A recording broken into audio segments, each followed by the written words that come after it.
Nuestro Señor Jesús dijo en Juan 6:40, y leo versículos como el 40, 44 y 54, para hacer una comparación entre lo que dice Daniel capítulo 12, cuando se le habla a Daniel acerca de la resurrección en el último día de la era, o sea, en el día postrero de la era. Dice allí en Juan 6:40 que todo aquel que ve al Hijo y cree en el Hijo, dice, tendrá vida eterna, y yo le resucitaré en el día postrero, dice el Señor Jesús, de acuerdo a Daniel 12. ¿Dónde había estudiado y aprendido eso nuestro Señor Jesús? Pues en Daniel. Si Daniel se levantaría en el último día de la era, si Daniel se levantaría 3 años y medio después de la abominación desoladora, entonces eso quiere decir que Él se levantará el día postrero. El Señor Jesús tomó eso y lo dice. Él dice, yo le resucitaré en el día postrero al que cree en las palabras del Hijo de Dios. Ninguno puede venir a mí, dijo el Señor Jesús, si el Padre que me envió no le trajere. Y yo le resucitaré en el día postrero, otra vez. Y estoy en Juan 6:44. Yo le resucitaré en el día postrero. El que come mi carne y bebe mi sangre, o sea, el que acepta la palabra que yo le doy, entonces tiene vida eterna, que significa vida en la era venidera, y yo le resucitaré en el día postrero. ¿Por qué en el día postrero? Porque ¿cuándo es que ingresamos a una nueva era? Ingresamos a una nueva era, pues obviamente cuando se termine la presente. Esta era termina en su día postrero, y ese día postrero da lugar a la entrada del primer día de la nueva era. Eso se puede entender fácilmente. El Señor Jesús habló del mundo venidero, habló de la era venidera, habló de esa edad. Refiriéndose a esa edad, habló de la resurrección en el día postrero. No debemos fallar en esto como fallaron los saduceos. Ellos no creían siquiera que había resurrección. Hoy algunos sí creen que hay resurrección, pero sin embargo creen que la resurrección de los justos será 7 años antes del final de la era, lo cual es incorrecto desde el punto de vista de la revelación de Daniel 12 y las palabras del Señor Jesús, que corrobora a Daniel en Juan capítulo 6. Está muy claro allí en el versículo 54 que es en el día postrero de esta era que los justos son levantados por el poder de Dios. Jesús dice Él es el encargado. Por eso el Señor Jesús es denominado el autor de la vida. Es el autor de la vida nueva, de la vida en la era venidera, de la vida que no acaba jamás, o sea, la inmortalidad por la resurrección. Desconocer o poner de lado, amigos, el llamado Antiguo Testamento sería una actitud que nos llevaría a errar en la doctrina de Dios. Esto nos lleva a plantear el dilema de todo aquel que quiera emprender el estudio de la Biblia. ¿Solo se debe leer el Nuevo Testamento? Dicen algunos que sí, que solo se debe leer el Nuevo Testamento. Y otros dicen, no, solo el Antiguo Testamento es el que se debe leer. Entonces, ¿se debe interpretar el Antiguo Testamento basándonos en el Nuevo? ¿O acaso es lo opuesto? Que debemos nosotros basarnos en las doctrinas reveladas en las Escrituras, el llamado Antiguo Testamento, para poder entender el Nuevo. Eso sería lo más correcto. Porque, mis queridos amigos, veamos, si yo construyo un primer piso, tengo las columnas del primer piso, pero si paso a construir un segundo piso, ¿sobre qué debo yo continuar las columnas? Ya lo dije, ya dije continuar. Eso quiere decir, ¿dónde voy a poner las columnas del segundo piso? Pues como continuación del primer piso. Es decir, sobre la base y las columnas establecidas por Dios, columnas doctrinales, columnas de revelación. allí en las Escrituras, en la ley y los profetas y los salmos. Sobre esas columnas debo yo construir el segundo piso. Con esas columnas y sobre esas columnas, no me puedo desviar. Si construyo en otro lugar, pues en un temblor no habrá trabajo de las columnas y entonces todo se vendrá abajo. En la crisis. Amigos, por eso debemos construir exactamente encima de las columnas de ese primer piso llamado las Escrituras, o como algunos de ustedes le llaman el Antiguo Testamento. Amigos, en realidad debemos basarnos en el Antiguo para poder entender el Nuevo, porque entendamos esto, el Nuevo Testamento se basó en el Antiguo. ¿O acaso el Señor Jesús no se basó en las Escrituras?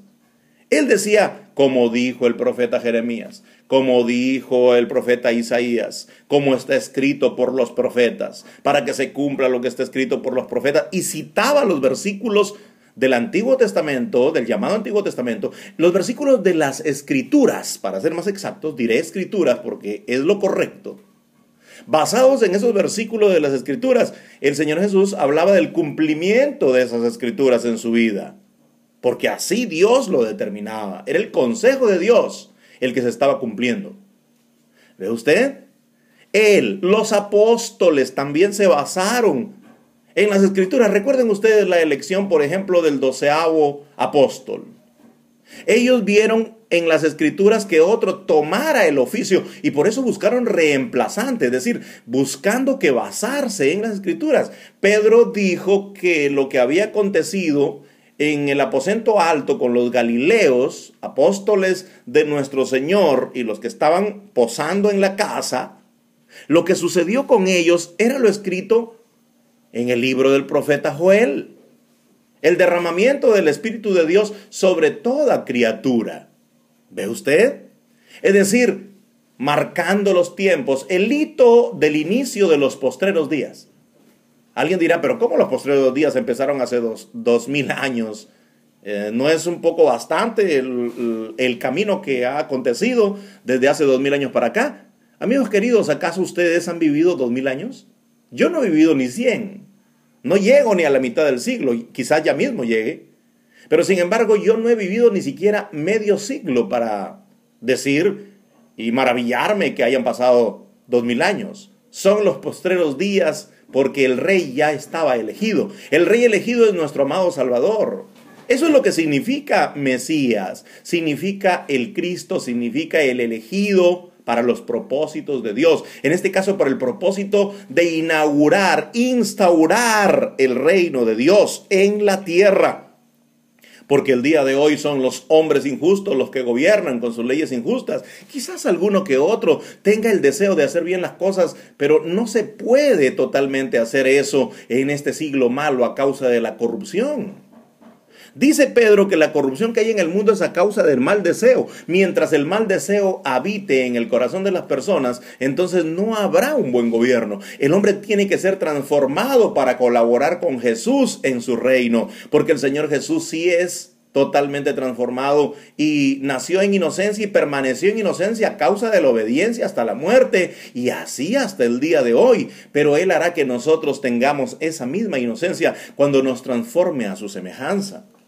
Por eso dice que la gloria que en nosotros ha de manifestarse es grande. Y es que tendremos, como dice Juan, un cuerpo semejante al cuerpo de la gloria de Jesús. Por eso, la visión de la transfiguración.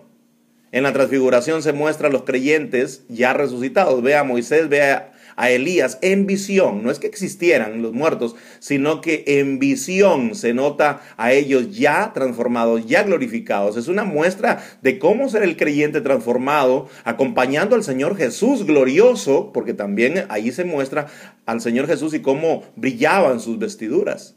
¿Nota usted? Esa entonces es la visión de la venida de nuestro Señor mostrada a Pedro, Jacobo y Juan, conforme la promesa del Señor Jesús. Ahora bien, digamos esto, según el Señor Jesús, los saduceos debían conocer y considerar las Escrituras como la base y punto de partida de la doctrina de Dios. El método de la mayoría de cristianos del día de hoy es interpretar el Nuevo Testamento como dictan los concilios posapostólicos. O sea, Nicea, Calcedonia, Constantinopla. Increíble. En el concilio, por ejemplo, de Constantinopla, así como se llegó a poner en manera oficial la divinidad de la tercera persona de la Trinidad, que es posapostólico todo esto, también en ese mismo concilio se aceptó que María sea llamada Theotokos, o sea, Madre de Dios. En el mismo concilio que la tercera persona de la Trinidad queda establecida, también la Madre de Dios queda establecida. ¿Le parece eso correcto? Amigos queridos, incurrieron en error los que, para poder creer, tienen que buscar los concilios después de los apóstoles e interpretar el Nuevo Testamento según lo que dictan esos concilios. Así es como se cae en error. La doctrina no empieza, amigos queridos, con un cuento que el Señor Jesús diga, con el rico y Lázaro. Tampoco la doctrina en la Biblia comienza con el ladrón arrepentido y que si vamos a interpretar nosotros lo que Jesús le dijo a él. Tampoco empieza con las cartas de Pablo la doctrina. Lutero, por si acaso, exaltó la carta a los romanos, pero en detrimento o echando abajo y menospreciando los evangelios sinópticos. El reformador Lutero moldeó el pensamiento de la salvación en términos legales, porque él, antes de ser un monje agustino, estaba estudiando derecho. Así que él habla de satisfacer la justicia de Dios, recuerde. Imputar la justicia de Cristo, esos son términos de abogado. Y ser justificados, ese es el lenguaje luterano, pero justificados en el sentido judicial para Lutero. En la Biblia, ser justificados más bien significa estar en paz con Dios, hacer las paces con Dios. Significa agradarlo y que Él se agrade de nosotros desde ahí para siempre. Es distinto, ¿verdad?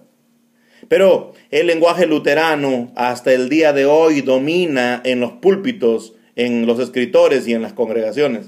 Pero en realidad, cada doctrina enseñada por Jesús y los apóstoles tienen el sello inconfundible de la herencia milenaria del pueblo del libro, el pueblo de Israel. Recordemos nosotros cómo Pablo habla del privilegio dado a Israel. A ellos se les dio para que pudieran ser los guardianes de la Escritura. Lo hicieron bien, porque a través de los siglos ellos custodiaron las Escrituras, de modo que aquello que ellos tanto amaban, desde el Génesis hasta Segundo Reyes, donde terminaba su Biblia, claro, incluidos todos los libros que nosotros conocemos, pero en otro orden, ellos amaron aquellas Escrituras, aprendieron de ellas y enseñaron a la multitud. De otro modo, ¿qué enseñaban los sacerdotes? ¿Qué enseñaba Esdras, un escriba versado en la ley de Dios y en las palabras de Dios? ¿Qué aprendía y escudriñaba David cuando él decía que quería ir al santuario y quería escudriñar, quería inquirir, o sea, averiguar de Dios en su santo templo? En las Escrituras.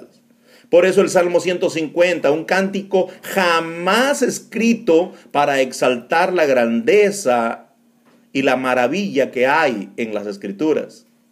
Ellas nos instruyen, ellas nos hacen sabios para la salvación que es en Cristo Jesús. Recuerde, ignorar las Escrituras, lamentablemente, es errar en el camino, quedarse en el espíritu de error y tropezar hasta caer. ¿Qué debemos hacer nosotros? Lo que debemos hacer es el consejo de nuestro Señor Jesús. Abrazar las Escrituras, escudriñar las Escrituras, ya que como dijo nuestro Señor Jesús, las Escrituras no pueden ser quebrantadas.